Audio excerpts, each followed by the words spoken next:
አይሆንም አልኩ ኮንትራቱን ዛሬውኑ ካልተፈራረምኩኝ በሚሊዮን የሚቆጠር ገንዘብ ነው ማጣው ስለዚህ በቃ አሁኑኑ ቢሮ መጣለሁ ረምን ሆኖት ነው አባካችሁ ኧረ በእናትህ አቁምላት እንደዚህ እየለመነች አቁነሽ ይሆን ደሞ ባዶ እግሯን ናት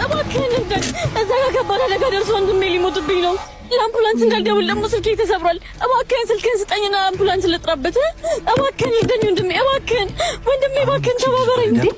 ወንድሜ ሊሞትብኝ ነው እባክህን እርዳኝ እባክህን ከሰው ህይወት ይበልጣል ያንተ ኮንትራት ዳግም በእናትህ ልወጣ ነው እያለ ነው እንደዚህ እየለመነች ይቅርታ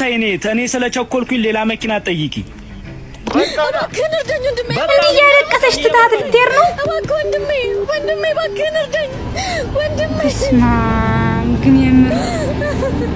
ገንዘብ እንደዚህ የበለጠበት ዘመን ደርሰን ነው እቺ ልጅ እንደዚህ ወንድሟ ሊሞት እያለቀሰች ቢያንስ እንኳን ለአምቡላንስ ቢደውልላት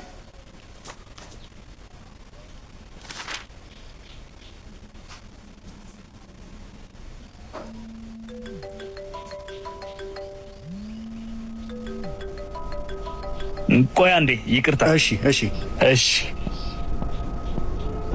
ሄሎ ማሚ እንኳን ደስ አለሽ ኮንትራቱን ፈረም ምን ሆነ ኤርሚያስ ወንድም አደጋ ደርሶበት ነበር አብሮ የነበረችው ልጅ እርዳታ ብትጠይቅብን ለምን አምቡላንሱ እስኪደርስ ድረስ የልጄ ደም ፈሶ ሞትብኝ ነው ለአምቡላንስ እንዳልደውል ደግሞ ስልኬ ተሰብሯል ልጄን አጣሁት ያቺ እንደዛ እየለመነች የነበረችው ልጅ አንተን ወንድም ነው እስማ ወይ ሰው መሆን አየህ የራስ ጥፋት ዋጋ ሲያስከፍል ባታውቃትም እንኳን እሷን ብትረዳት በዚህ ሰዓት ወንድምህ ይድን ነበር ገንዘብ ብለህ ግን አንዳንዴ ቢያንስ ሰው ስለሆነ ብቻ ምን አለበት መልካም ነገር ብናደርግ ገንዘብ የበለጠበት ዘመን እንድረስ ወጋ የምር የሰው ህይወት እኮ ይበልጣል ከሁሉም ነገር ነው አሁን የልጅ መቼም ቢሆን ጸጸት ይወጣለት መቼም ቢሆን ማለት ነው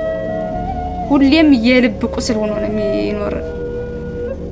እንደዛ እያለቀሰች እሷ እንኳን ማታውቀው ናት እንደዛ ስትሆን ነበር